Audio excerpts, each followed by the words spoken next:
Hey, it's GW coming to you live once again. Hey, I want to talk to you real briefly about one of the best movies I've seen this year, and it's Bohemian Rhapsody. It's a Bryan Singer production. He's the director. It stars Rami Malek as the title role of Freddie Mercury. This is the story of Queen's rise to fame, 70s and 80s.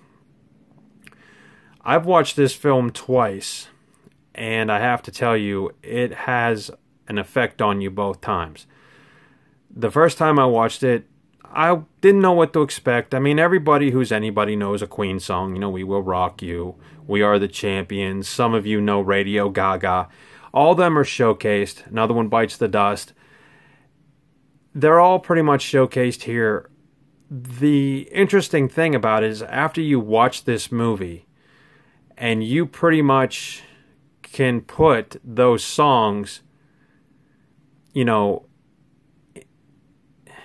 you can put those songs and have an idea where they came from. I was going to say Genesis, but the word escaped me right there. A genesis of the songs. However, the film ends with the band playing at Live Aid. And it is probably one of the most powerful segments of the whole film. The reason this film is under a lot of controversy right now, it's also under an Oscar watch, by the way, so if it does win, it deserves it very, very much. But I was wrong. Speaking of predictions, I was wrong. I told you that the Happy Time Murders would be the worst movie in the world this year, and it wasn't. It was Holmes and Watson, so I just want to say, hey, Jenny McCarthy, love you. Glad you're not at the bottom of the barrel. However, getting back to this film really touches the human side of Freddie Mercury, the superstar.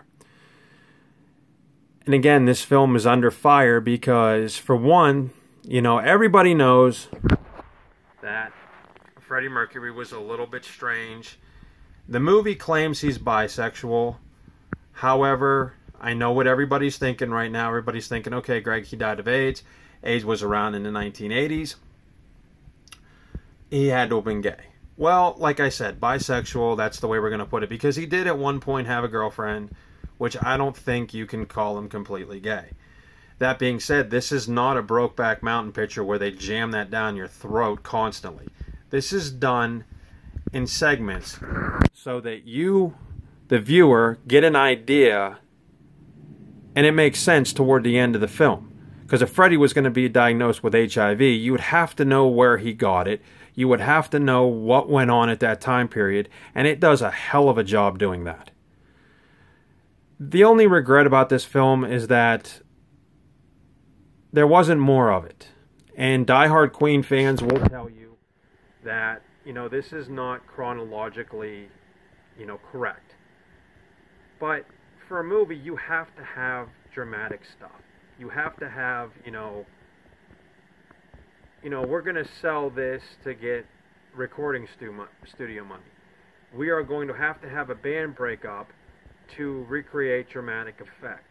We're going to have to put characters in there that were not in real life, characters, so that, you know, the viewer doesn't get bored with people just making albums and singing. Because if we made a movie about Phil Collins just singing and dancing the entire 2.5 hours, it would get boring. You have to have some drama to it, and that's what this film really does well. The other thing is that everybody in this production, you know, the actors, Rami Malek, the people that play Queen, you know, in the background, the bassist, the guitarist, the drummer, they all had to learn from scratch how to play these songs, and I think they practiced for 6 to 8 months. I saw a thing on HBO, and I think that's what it said. However, that being said, this film, you know, if you go into it looking for some docudrama, you're going to get just that. And like I told you, I've watched this film twice. My wife was with me when I watched it the second time. And both times at the end of the film, I was crying, you know, holding tears back, because this performance that Rami Malek delivers is probably right up there with Brando's The Godfather, if not more dramatic. So all I can say is, you know, if this thing gets overlooked, passed over. It's going to be a crime. The other thing I want to touch on is the fact that being that Freddie was bisexual, it might turn a lot of people off. However, you have to understand that that was a different time period in the world. And nobody really cared. You know, and when the HIV epidemic hit, it hit big. And the one thing that the film does really well is it makes you... It has to go out on a high note. So, okay, we're going to play Live Aid, but we're going to tell the band that we're infected with HIV. In real life, Freddie didn't reveal he had HIV till the day before he died, which was in November. Again, you know, dramatic effect. So critics and people are going to pick this apart. They're also going to say that this movie is just a collection of scenes with basically no real story behind it. I'm telling you, I watched this thing twice, and this is a powerful movie and a powerful performance. And I'm telling you, it's one of the, hands down, one of the best caliber movies you could see. And it's done in a way where it's not cheesy or goofy. It's really dramatic, and it makes you feel for the characters. And one thing I really did like is this just doesn't rattle off a bunch of Queen hits right away. It chronologically traces the band's rise to fame, as I had mentioned, but it also spotlights some of the greatest hits of Queen. Like Another One Bites the Dust, We Will Rock You, you know, We Are the Champions. Radio Gaga comes in at the end, and once you see the performance they put on at Live Aid, it is incredible what they did.